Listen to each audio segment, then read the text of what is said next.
আসসালামু আলাইকুম। হঠাৎ করে প্ল্যান করে ফেললাম যে ঘুরতে বের হব। এত পরিমাণ সবুজের সমারোহ ছিল যে চারদিকে শুধু গাছগাছালি।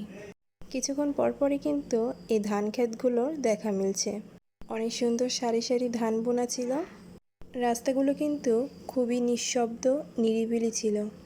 চারদিকে অনেক গাছ ছিল। আমরা তো অনেক হাঁটাহাঁটি করেছি।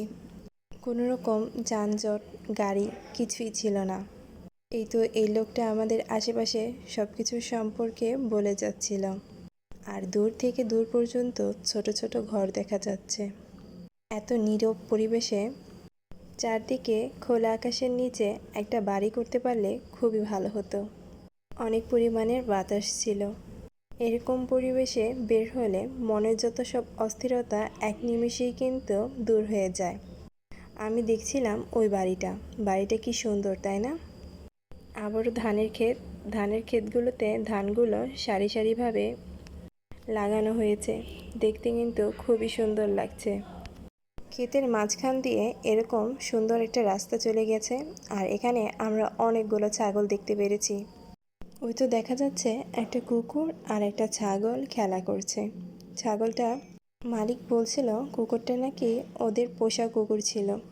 আমরা তো ভাবছিলাম ছাগলটাকে নাকি কুকুরটা কামড়াবে, কিন্তু এরকম কিছুই ছিল না। এখন আবার হাঁটা শুরু করলাম। হাঁটতে হাঁটতে একটা তাল গাছের সাথে দেখা হলো। গাছটাতে অনেক তাল ধরেছিল। আমরা তাই কিছুক্ষণ গাছটাকে দেখছিলাম। ওই তো রোড দেখা যাচ্ছে, আর কিছুক্ষণ হাঁটলেই আমরা কিন্তু রোডে চলে যাব। এভাবেই কিছুক্ষণ হাঁটতে হাঁটতে দেখলাম সূর্যটা ডুবে যাচ্ছে। তাই এই পড়ন্ত বিকেলের দৃশ্যটা আমি ফোনে ক্যাপচার করে রাখলাম। সূর্য ডোবার মুহূর্তটা কিন্তু খুবই সুন্দর লাগছিল। তারপর কিছুক্ষণ পর এই লোকটার সাথে দেখা হলো। এই লোকটা যেন ধানের খড় দিয়ে কী বানাচ্ছে জানি না, দেখতে পেলাম তাই আপনাদের সাথে শেয়ার করলাম। আবার এই আঁকাবাঁকা পথ দিয়ে হাঁটা শুরু করলাম। রাস্তায় অনেক কাদা ছিল। যেহেতু মাটির রাস্তায় বের হয়েছি, কাদা তো থাকবেই। এরপর একটা ব্রিজে উঠলাম। ব্রিজ থেকে নেমেই কিন্তু আমরা এখন রোডে উঠে যাব। অনেকক্ষণ হাঁটতে হাঁটতে আমরা এখন গাড়ির সন্ধান করছি। একটা রিক্সা পেলাম। এই রিক্সাটা নিয়ে এখন আমরা বাড়ির উদ্দেশ্যে যাব। এই সময়টাতে রিক্সায় ঘুরতে কিন্তু অনেক ভালো লাগে।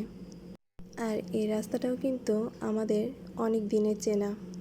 তাই আমরা গল্প করতে করতেই রিক্সার জার্নিটা কিন্তু খুবই এনজয় করছি। সবসময় ভালো সময়টা কিন্তু উপভোগ করা উচিত।